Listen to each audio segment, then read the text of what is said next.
Killers of the Flower Moon. Okay, so I just wanted to start by saying, when we think about movies, there's some movies where we go there to be entertained, go there to be, to escape, to laugh and whatnot. And then there's movies that come out that I think will have a big impact on modern day. Just more of an eye-opener, and it kind of makes you feel empty and it makes you feel depressed because this stuff really happened. This is one of those movies for sure. And I am definitely feeling angry and depressed right now after a 3.5 hour long movie of just straight white man taken down. If you have 3.5 hours to feel like shit, then it's a good movie to go watch. Right. But yeah, this is Martin Scorsese's newest movie, and it is very different. Very different, from his genre. It's based in the 1920s, the members of the Osage Native American tribe, and basically all the murders going after this tribe because this tribe struck oil on their land. So now they are really rich. They have our accents, they dress like us, they act like us and everything. They're Catholic. And the FBI pretty much investigates all these murders that are going down. And it's history, so I guess it's not really a spoiler. That a lot of people in the town were killing these Native Americans so they can inherit, and they would specifically put white people, marry these inherited rich Native Americans so they can pretty much steal their money. So it's just another movie pointing out other ways the white devil can steal your shit. It was their land. On an intimate level as well. Was it just your basic, sign here and we take everything later kind of thing? It was that, but it was way deeper and way more intimate and way more evil than... Even for those kind of stories, you hear them a lot, but this was more... This was personal and just evil. Very evil. Makes me hate Leo DiCaprio. I'm going to hate Leo for a while after this. I'm going to need some time to heal. You think that us stealing their land was evil enough? This is on a whole other level of evil where they pretend to be your friend. They pretend to care about you. They gaslight you. Your husband. They manipulate you. Yeah. You marry them because they're so good at it. And they still stab you in the back. It's like being stabbed in the back by your loved one. By your brother, your mom, or whatever. Literally stabbing her in the side with poison. Yeah, literally. And it's really heartbreaking to watch Leo DiCaprio's wife in here because she is a golden child. I want to give Lily a hug forever. Yeah. I just want to hug her forever. The woman who played Molly Burkhart, Lily Goldstone. Lily Gladstone. She did an amazing job. I feel like she stole the show. First of all, this movie I feel like is going to have a lot of nominations for Oscars. Her for sure is going to be in it. Leo, just sit down for a second, okay? Robert, also sit down. Well, they did do Oscar good for best antagonist, evil person. Yeah. I did feel like Robert De Niro and Leo did do a good job because they were supposed to be. They are the villains of this movie. Robert more than Leo, but Leo still nonetheless. And Leo had an interesting character where you never knew if he was gonna redeem himself. This whole movie, it kind of when are the bad people gonna get their comeuppance? Because I was waiting and you thought maybe Leo was gonna stand up to his uncle, and then you don't. Nothing really changes and people just keep dying. And then I never thought I'd be happy to see J. Edgar Hoover's FBI agents in this movie. Cause do some good. When they show up, they don't fuck around. And they literally want to find out what's going on. There's a lot of historical stuff in here too. Them going down to Washington and talking to Coolidge.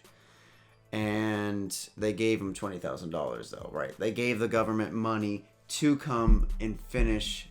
and find out what's going on. Local murders. Right, what's going on. Because the doctors, the cops, they're all in on it. And they're pretty much being strangled, That person's got that inheritance. Okay, we'll marry that person and then kill her off. White boy still gets what they want. Money. So, and they even pointed out that the Osage came from Missouri. And then they had to leave And then now they're on this land and they struck oil. So now, so the white man said, go over there. Okay, well, not over there because there's oil. It's constantly just showing how they keep spreading in every way, shape, or form. Robert De Niro's character in here said multiple times that their time is over and that it's our time now. Their life expectancy was really short. Mm-hmm. Osage people, their life expectancy was like 50 years old. Right.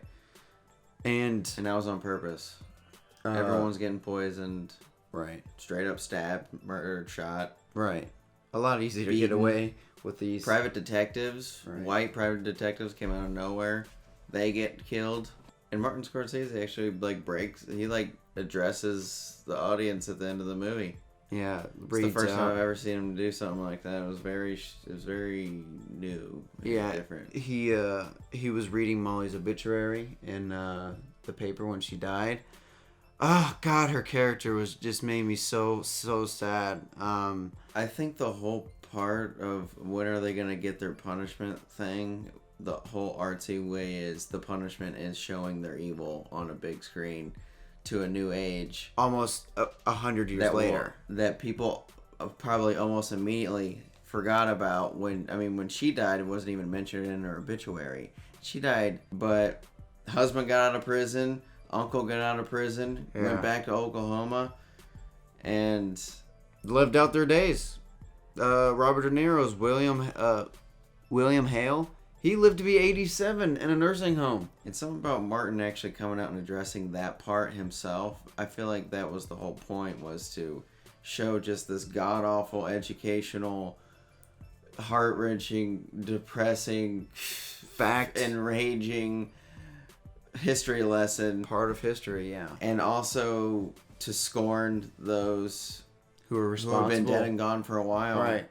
And just because they're dead and gone doesn't mean we can't fucking hate them anymore, baby. Piss on their graves. And burn in hell. Made me respect the Native American Osage tribe even more. And it just makes me feel so sad and depressed knowing that this evil happened. The ending shot with all of them, I don't know why that made me feel so much, but when they were coming up and they saw the Osage tribe doing some sort of ritual dance, because it did look modern and it told me that they're still alive regardless of what has happened to them, and that is probably the only thing that you can get from this movie.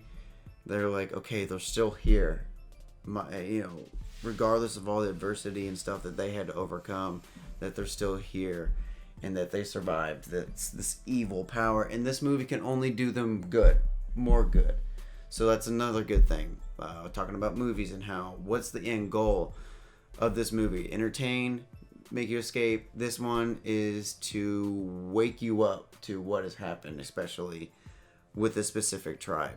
And it did its job, clearly. Because on my ride home from the movie, I was in silence. And this is going to be one of those movies that stick with you for a minute. You're going to be thinking about it. You're like, damn it. Because you can't get it out of your head. It's like watching a tragedy and then it's just going to linger on you for a second. And you know what?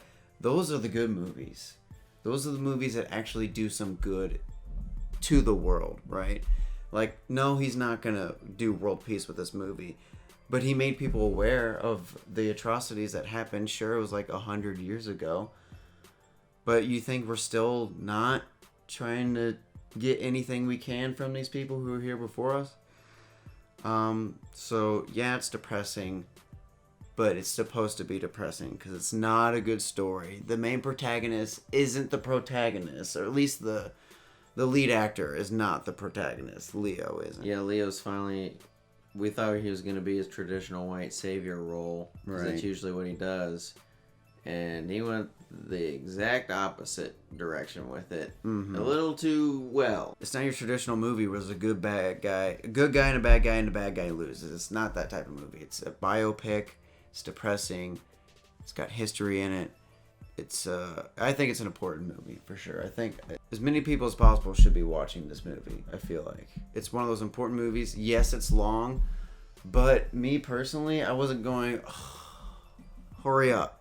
I was going, how is this going to unfold? How is this character gonna get his arc? How are we gonna redeem ourselves here? And it doesn't really hit me because it's telling me what happened, not what I want to happen.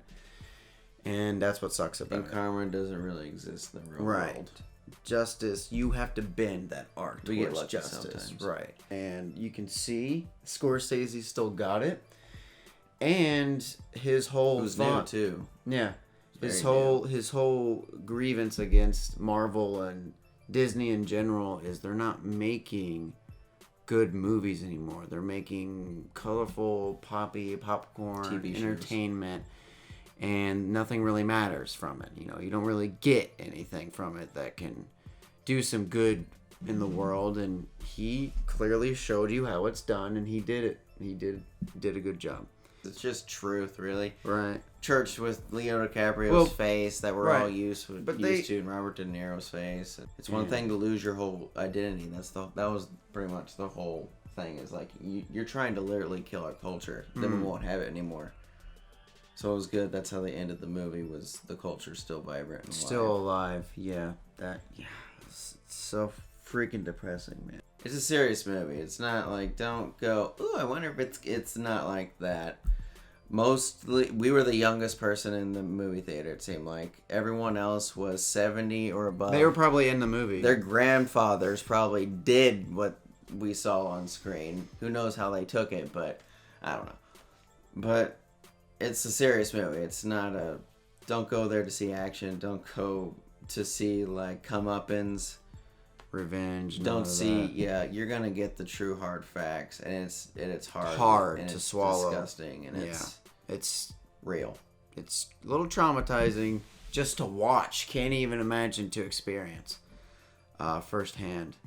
But everyone did good. I especially fell in love with Lily Gladstone. She was amazing. I would love to see her in other movies. I feel so bad for her. Even right now, I'm so sad because she was manipulated. There's a bunch of people getting manipulated in here. Native Americans. She gets the worst of it, I feel like. But anyways, guys, that was our review for The Killers of the Flower Moon, and we'll see you guys in the next one.